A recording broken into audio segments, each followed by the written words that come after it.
Alright,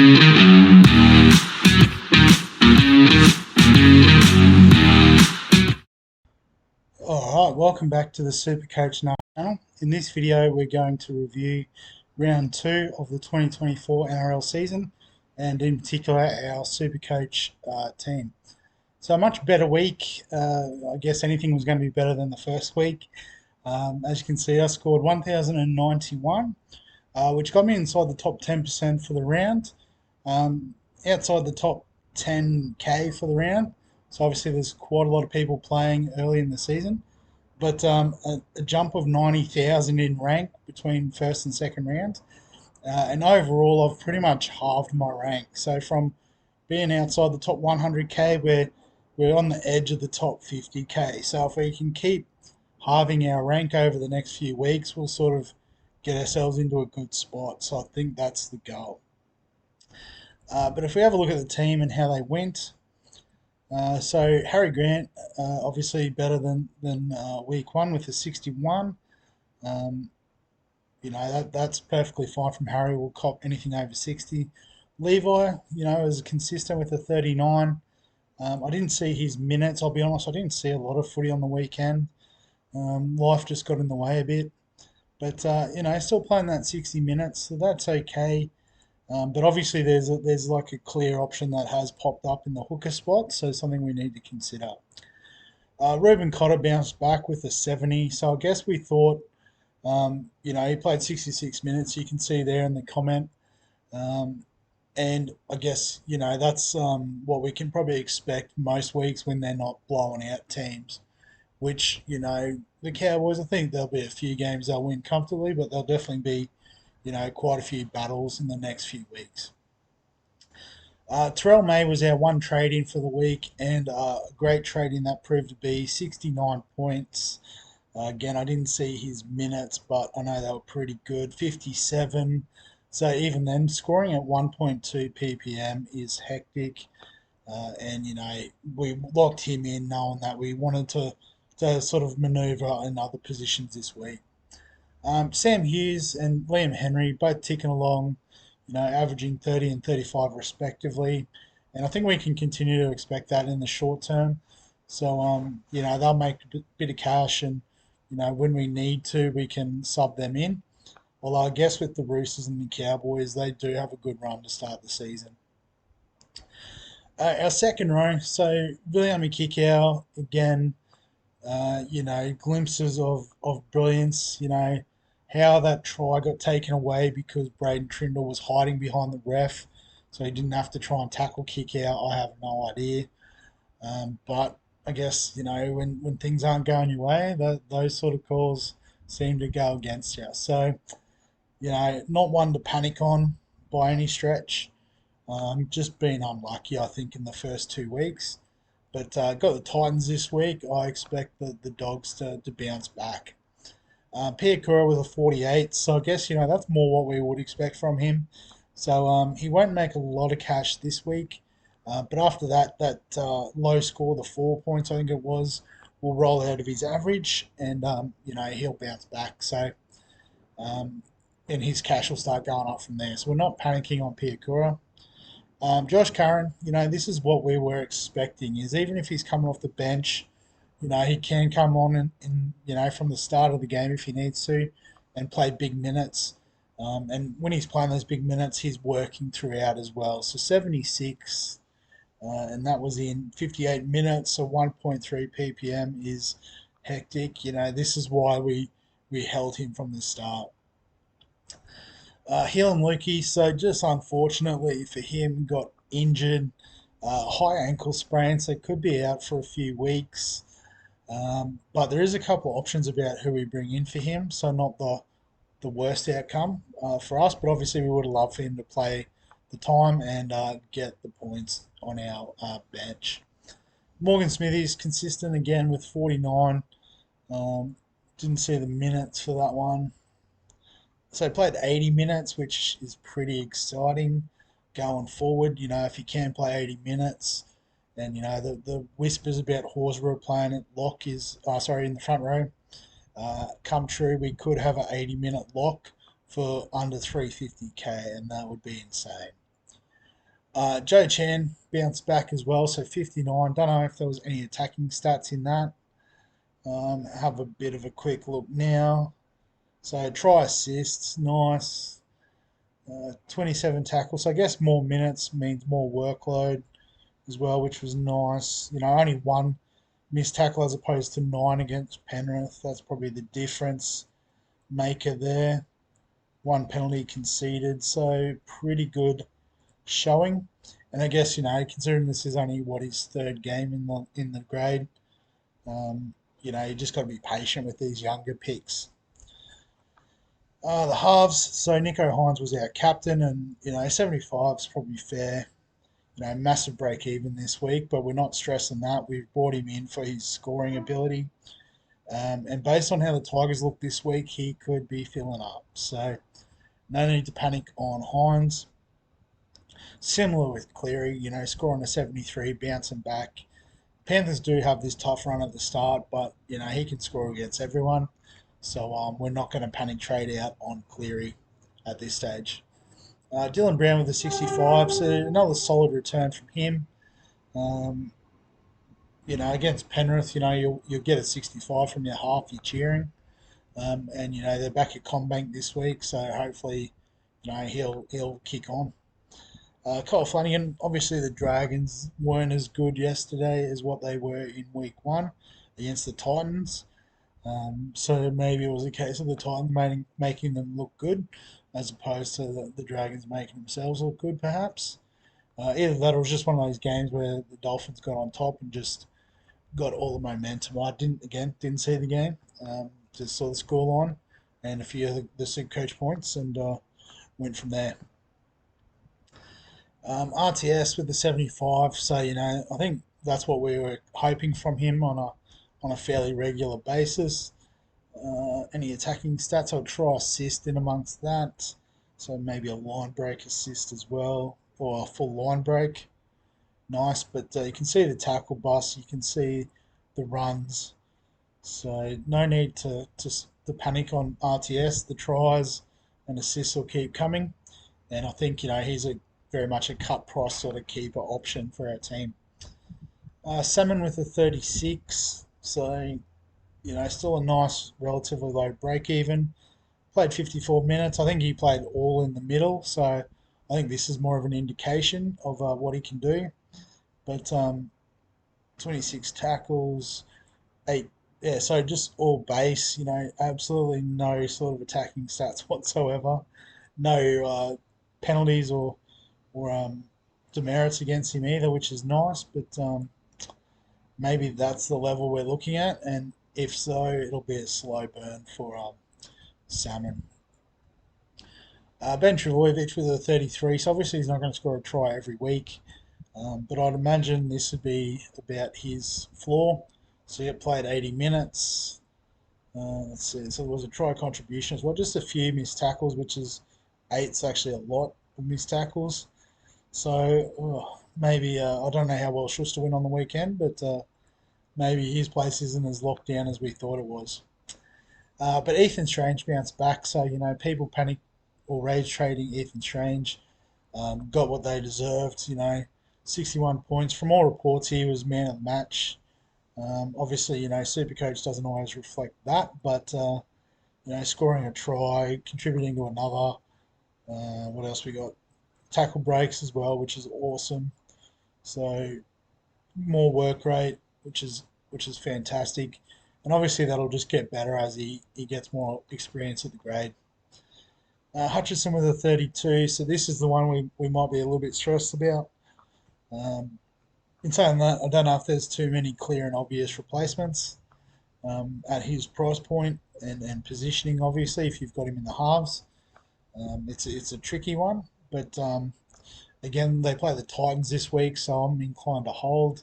And hopefully that's a potential spike game for him. But Jack Bostock, with the 77, this is, I guess, what we were hoping for a bit early.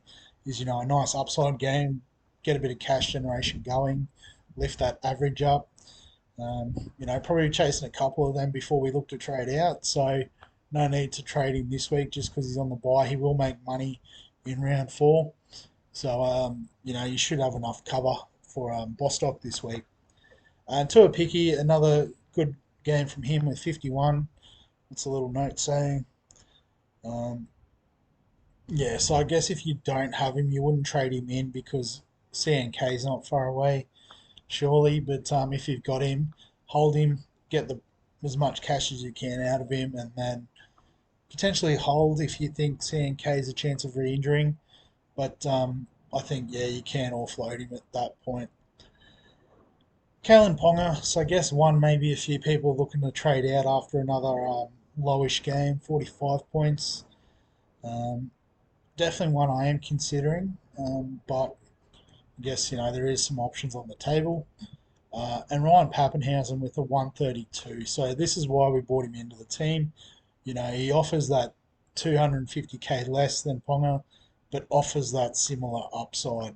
Perhaps not as consistent as what Ponga was at the back end of last year, but absolutely cheering. I've got him in my draft leagues as well, which I didn't allude to, but if I quickly go back, you can see a couple of big wins, especially in the Nuffs League over Matt and the Carlton Drafts. We'll have a look at that in more detail in a minute.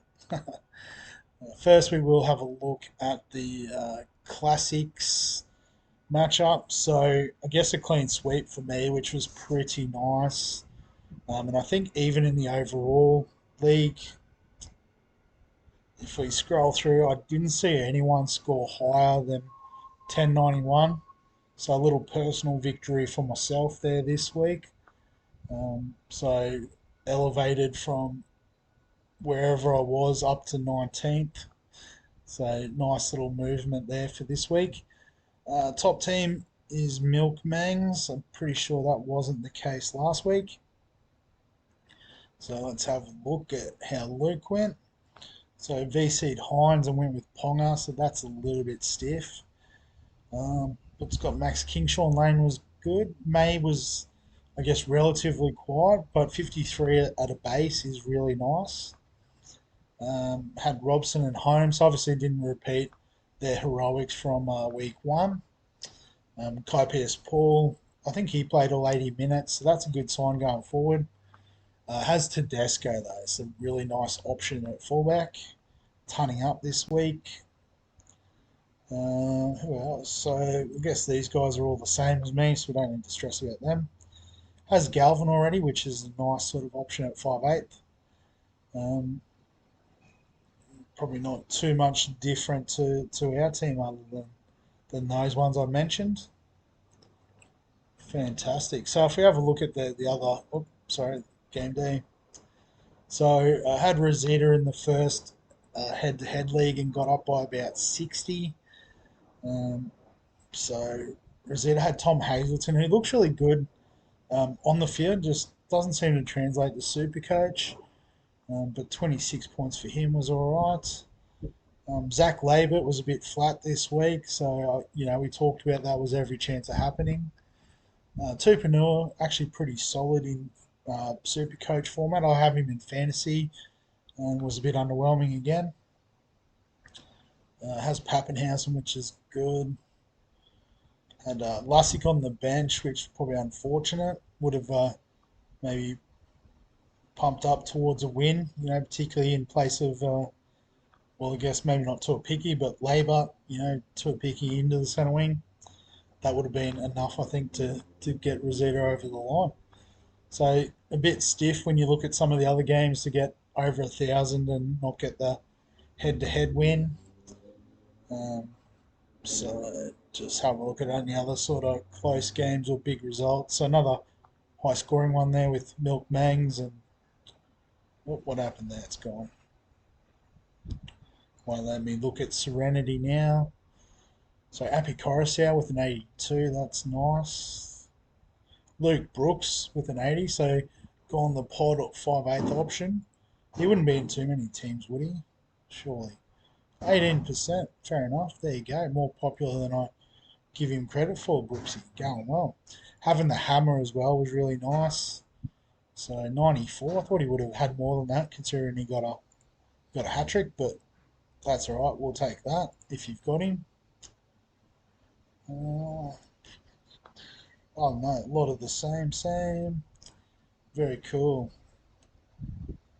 Yeah, so nice.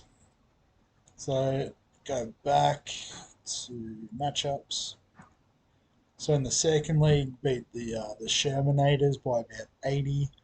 So starting Sam Hughes and Max King probably isn't the most profitable front row at the moment, but can definitely see the reason for picking those guys. Having Lussick's nice and Sean Lane's good. Marzu and Ponga, I guess, have been a bit flat, so that could be costing some points. Tommy Turbo as captain was a bit unfortunate too. I would have backed him in to do a good job on Sunday Arvo, but Teddy definitely outpointed him looking at the Supercoach scores. And, yeah, not too much to report other than that. Looks like a big win for Big Ads. Another, Pappenhausen is captain. Great call there. Eisenhuth and Sully, so that would have been a bit flat having them in the team after week one. How well they went. So I'll try and come up with a more efficient way of going through all the teams and try to give everyone a shout out, but it's a bit hard when there's so many comps going on. Don't want the video to go for 8 hours. Played goodbye. That's a must be a Dan Ganane shout out there by a fairly comfortable margin in the end. So I had VC on the trail, captain on Hines, so didn't miss out too much there. Had Seyfarth, who was very disappointing. Got him in fantasy as well, but maybe not for long. Ezra Mam again, you know, well, not, I guess average, what's that? The expected was 40, didn't even get to that. So, might be a little trade option there. I've got Lukey as well, so might be looking for a second rower also. Yeah, nice. So we've got a nice score here. Mark with an 1100. Who did he have? So Captain Teddy, nice. Cam Murray, one we haven't seen so far. Has Moses on the bench. Interestingly, you got Cleary and Moses and not Hines, given everyone was pumping up Hines's draw at the start of the year, but fortune favours the brave. Two of us are Sheck. Yep, Captain Teddy we've talked about. So has Taylor May, has Reuben Cotter. Nice. So probably, yeah, I guess not that far ahead of me, but also not that different. I don't think, maybe the Joey Lussick was the big winner there, getting Mark up over the 1100. Another high scoring one there with Troy and Matt. Captain Hines, VC Hines, nice. The Lobbers captain, so definitely some early nuffs in there. So just stacking the 17. It's an interesting move. Hopefully it pays off in the long run. But yeah, they're the super coach enough leagues. We won't worry about the other private leagues I'm in. That's just me and my mates. Um, that's the wrong league. I need to switch to the draft nuffs. So this week, as I said, a good win over Matt's. Marshall King with an 80 we didn't talk about, but that's obviously a great output from him. Isaiah Yeo with a 94. He's probably one of my favourite picks from this draft team. He's one that, you always want to get in super coach, but you just know that he's highly priced and, he offers just that solid base and he plays Origin, so he's sort of tough to have from the beginning. But, being able to have him in a draft league like this is fantastic. I'm loving it. Barnett and King solid in the front row. Obviously, Terrell May needs to come in here. Cartwright obviously wasn't as prolific as his first round, but 44 is fine. Preston with the 56 is solid as ever. Captain Cleary with the 73, and that's, fine. Metcalf, I traded in. No, actually, I had him in this draft. He was my sort of 5'8" shout and went well with a 63. The back line, so Kiraz and Wilson in what was a beaten team were solid, 47, 57. Wilson almost had that second try as well, which would have been nice. Barry with a 59. decent return. Tua Picky we've talked about, and Tedesco and Pappenhausen we've already covered. On the bench, Crossland, decent enough for 53. May, as we said, is coming in. Pierre Cura talked about. Caesar. We might need to find a replacement half option, but 9 off the bench is not going to cut it. So if we have a look at the rest of the matchups in the drafts, so I can see Shano getting the win over Lane's Train. So again, fairly even scores. Just mine was a blowout somehow. I guess having Pappenhausen and Tedesco both pop off in 1 week is very helpful. But I should go through Matt's team first before I get too deep into the others. So Matty Burton, 50 was solid, but better than week 1, but still, you know, this week will be the week against the Titans, I reckon. Fogarty was solid against the Tigers. Didn't have to be spectacular, given the scoreline. Just did his job. Captain Holmes, so obviously missed out on a few points there. It's against my captain. Um, Having Wong was all right. Garrick was down on week 1. Manu down on week 1. Having the hammer though. So that's right. I remember Matt win all the gun second centre wing options, and looks like they went somewhat okay, but maybe lacking in the other spots a little bit. Shano beating Lane's Trains, so Reece Walsh as captain's nice there, Dan. Just the rest of the team let you down a little bit. Tommy Turbo as captain, having Luke Brooks. So, oh no, I thought he had Cherry Evans as well. Must be my other league I'm thinking of. Close one between Jaden and Roscoe. So, what got Roscoe over the line? Definitely not captaining Ben Hunt. Obviously, Dylan Edwards as the flex. Pretty handy. Stacking him with Ponga. I think that's, a good move. Although Jaden did have Isaac Tungo, which 122 is a fantastic return. Had Joey Lussick on the bench, that's a bit stiff. Who was your hooker? Oh, Harry Grant. So, I mean, pretty set at hooker, to be fair. Maybe a cheeky little trade piece there with Joey Lussick in a bit of form. Liam beating Katrina. So Latrell Mitchell as captain probably helped. SJ, that's a bit flat, only getting 26. Against the Storm, I guess, was probably potentially expected. But some solid contributions there. Talakai, Papali'i looking okay. Robson and two of us at Sheck. Tyrell Sloan was okay again. Probably didn't give him enough credit. And another close one between Steve and Jordan to finish off. So Captain Drinkwater against Captain Hines, maybe the difference maker there. But Teague Wilton, 110, awesome return. Hopgood turning up. So you'd be pretty filthy getting 2 tons and a 99 from DWZ and still missing out on the win. So very rocks and diamonds there on Jordan's side of things.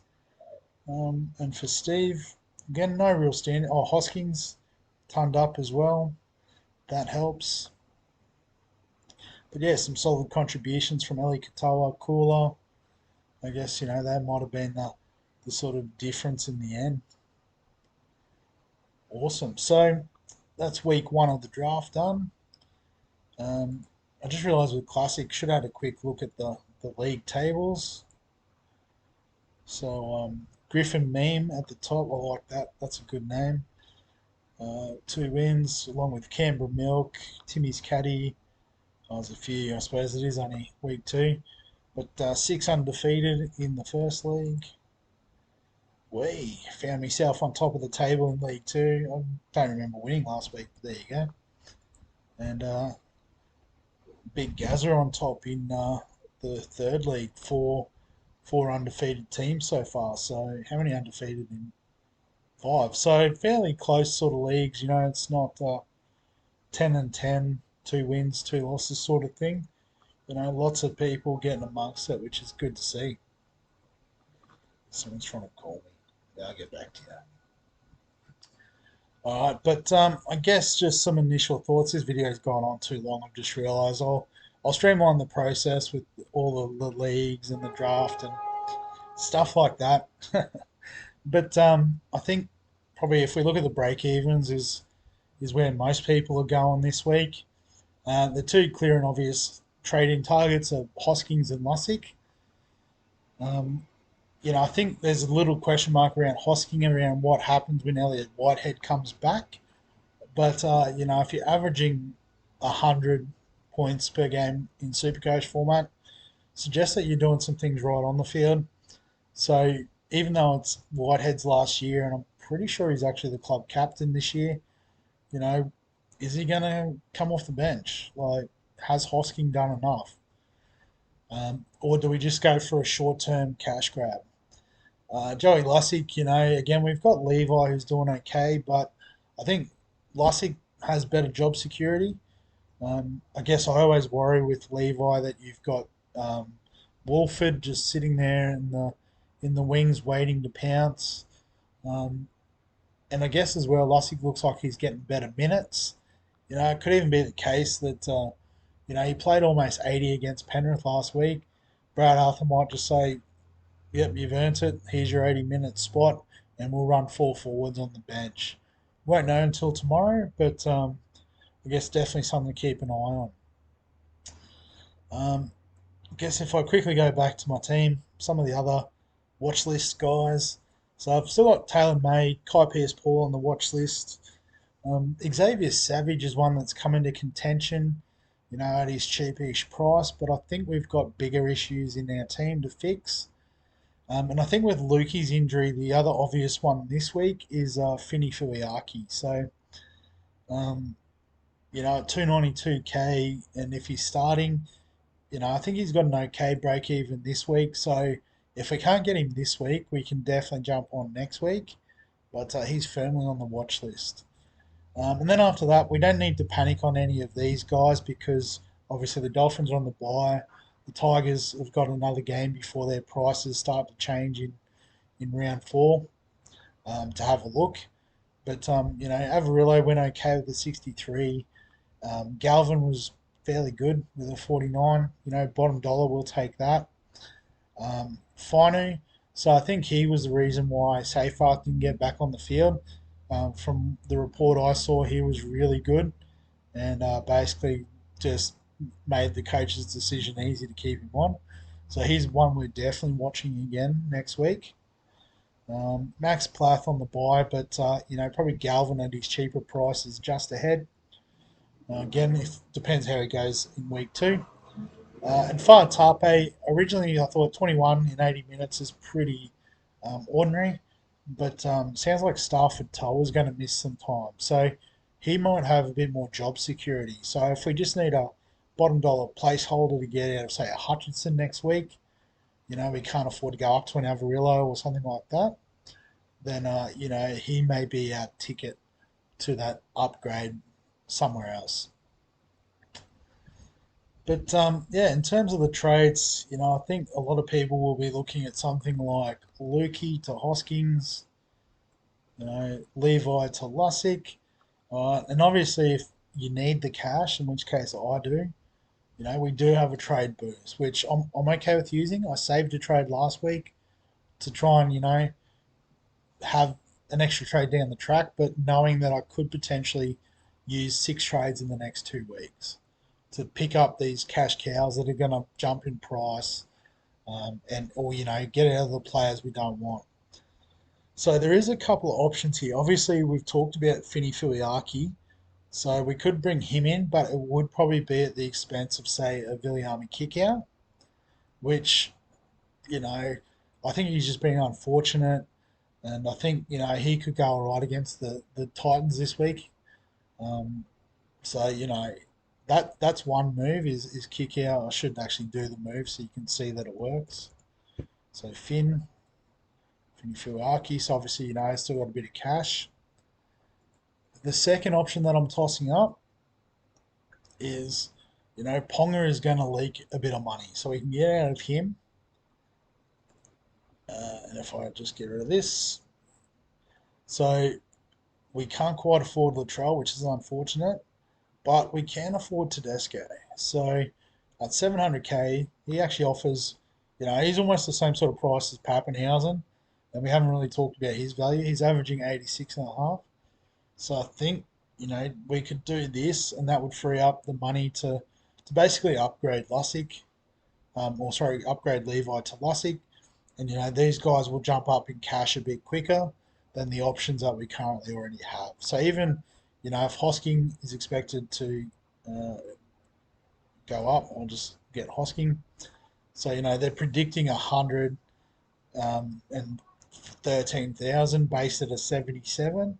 So even if he sort of falls down to a 60 odd, something like that, even a 50, he's still going to make an easy 80, 90k.